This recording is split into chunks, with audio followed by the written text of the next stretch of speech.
Yeah, hi there. These comments are for, I'm not going to say your actual name. I'll just give you the initials, FG, for privacy purposes. Okay, so you just subscribed to my 7-step system to pass a TOEFL iBT, right?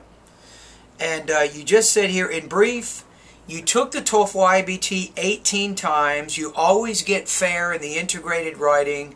I need a sample of the integrated writing that scores well. My exam is on this Saturday. I heard about you a lot, and you are the sole and best teacher for the TOEFL iBT. I'm happy to be one of your students. Now, I'm also happy to be your teacher. So, anyway, thank you for your comments. Now, you have to ask yourself this question. Now, let's just be honest here. Now, if you've taken the test 18 times, and each time you haven't met your goal, the question is, why not?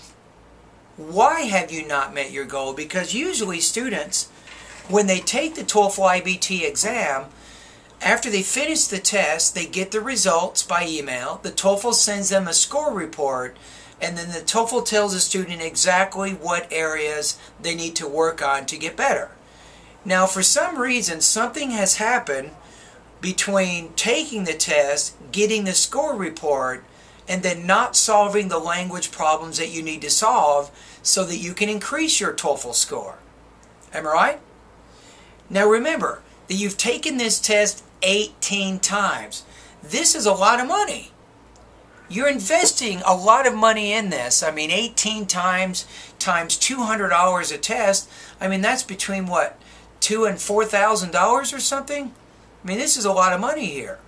So anyway, what I want to talk to you a little bit about right now is to give you some basic ideas on how you can use my system, how you should use my 7-step study guide so that you can do better than what you're doing right now. Remember, you need to think outside the box right now, FG. Albert Einstein once said this. He said, insanity is doing the same thing over and over and expecting different results. And I'm saying to you, you cannot keep doing the same thing. It's not helping you, right? So you need to do something different which can give you different results from what you're getting right now. Okay, so here we go. Let's go over to the website, and you're now one of my students. So I want to take a look at some things I want you to do. And I know you have a test on Saturday, so I'm going to answer your first question pretty quickly. If you go to my writing step, which is step number 6, I'm going to give you a specific lesson that you can see and study, so you have access to a sample essay. So you can see how you need to organize the integrated writing aspects of the test. Okay, let me scroll down on my computer here for just a minute.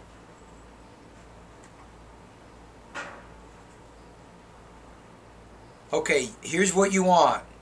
Now, lesson number 5 is called Answering the Integrated Writing Task. So what you want to do first of all is to take a look at lesson 5, lesson 5.1, lesson 5.2, lesson 6, lesson 7, lesson 8, and also lesson 10. In lesson 10, I will evaluate a student who took one of my integrated writing practice tests and then got 28 points out of 30 on it. So you definitely want to see the comments that I give to the student regarding that particular essay. And then, FG, you want to go to, once you've looked at some of my integrated writing lessons, maybe today, hopefully you can do this, you can also take an integrated writing practice test and try to put into that practice test some things that you've learned in the lessons that you've studied. So this is very important, I think, by Saturday. Make sure you review those lessons that are associated with the integrated writing task, and then take a practice test. Get some feedback from us to see how you do.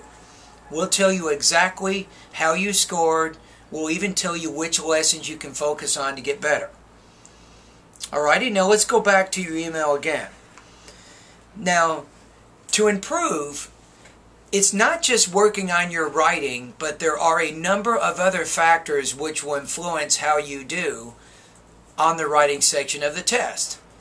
So, And this is what I want to talk about right now. And I strongly suggest that you follow my suggestions here. Now, I know your TOEFL test is coming up on Saturday, but I want you to think about your English proficiency in the long term. I want you to think about where you want to be maybe 3 months from now or 4 months from now, not just on Saturday, but what you want to do or where you want to be in terms of your English proficiency 90 days or more from now, right? So here's my suggestions. For the first month, I recommend, FG, that you focus on vocabulary, pronunciation, and then my grammar steps. These are the first 3 steps of my 7-step system. So don't try to do too much here. I have a lot of information here. If you try to tackle all the information at one time, your brain probably will explode, which you don't want that. So anyway, when you get to the grammar section, click on where it says Lesson 7. It says Writing, Grammar, ESL, and Research Exercises. It's very important that you begin editing. You begin editing practice exercises so you can learn how to edit your own writing. Because this is also one factor that's going to help you move forward and not keep getting the same score on your TOEFL integrated writing task. You do need to improve your grammar and your vocabulary usage. You also need to improve how you organize and develop your responses to the writing task. These things are all important for you. So there's a lot of kind of connections and things going on, how certain parts of my course are interrelated to other parts. So obviously vocabulary is also very important. Again, let me recap what I just said. For month 1, focus in my vocabulary, pronunciation, and my grammar steps. In month 2, you can focus on my reading and listening steps. And then in month 3, you can focus more in the writing and the speaking areas. Remember that the writing and the speaking parts of my course are dependent on you having completed all of these previous lessons. I'm telling you, FG, at least 2 or 3 students this month from my service will score at least 100, if not 110, out of 120 on the TOEFL. So how do they do this? They do this through hard work. They go through my lessons day by day. They go through the practice exercises. They take the practice tests and the quizzes. They begin submitting speaking and writing practice tests for me to score. And these students, in about 90 days, they're actually able to do really, really well when they take the TOEFL. So the TOEFL exam is something that you need to prepare, over a longer period of time, not just 5 days, not just 6 days, but it usually takes maybe 2 to 4 months, and that's assuming that you already have advanced English proficiency. Now, if your English proficiency is not advanced right now, it will probably take you a little more time than that. Now, some other things that you can do that are beneficial to helping you, FG, improve your writing, your speaking, your reading, or whatever, is make sure you take time each day to read magazines, newspapers, maybe read a book. It's good to have exposure to the language by reading it. And that's important for helping you with the TOEFL integrated writing, because you do have to read a passage, and then you also have to listen to a lecture and then try to explain the connection between those 2 sources. Alrighty, anyway, I've given you some basic comments right now on some things that you can do right now to begin moving forward. Remember that it's time to think about new ideas, new ways to improve your academic English proficiency. Some of the things that you've done maybe haven't given you the results that you desire.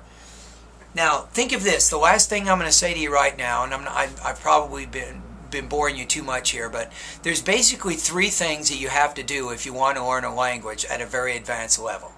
Number 1, you have to want to. You have to be motivated. Have a good attitude toward the learning process.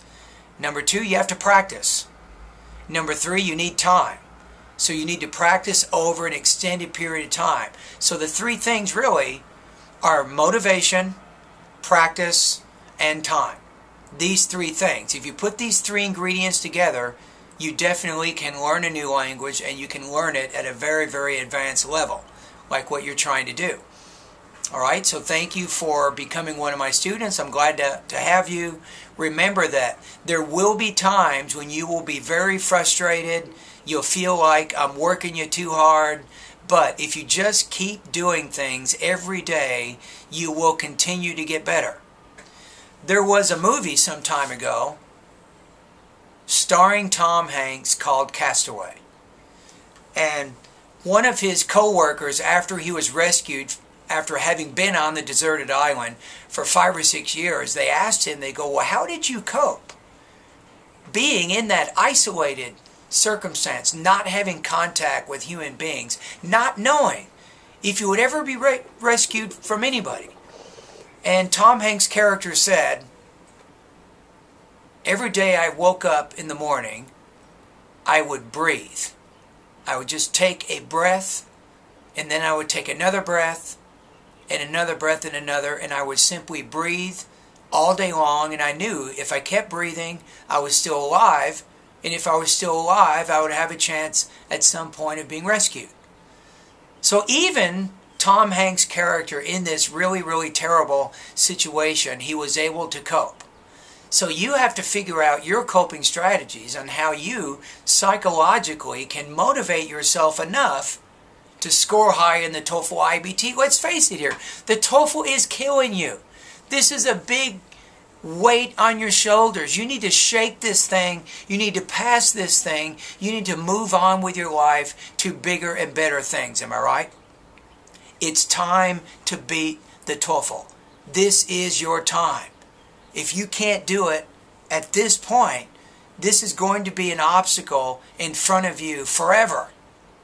And if you can accomplish this, this will be something that you will remember until the day you die. You will say, I remember when I worked really, really hard for several months and finally I got 100.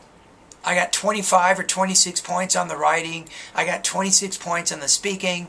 I did well on the reading and the listening areas. You will remember this day. It'll be a day of glory for you. It'll be a day that will motivate you in the rest of your life and everything that you do. So you have to believe it. You have to believe that you can pass this test, and then you have to make this belief a reality through your hard work, through your dedication. There's nobody else in the world responsible for you passing or not passing this test. It relies directly on your shoulders. You are responsible. All right? Anyway, thank you again for becoming one of my students, and bye-bye.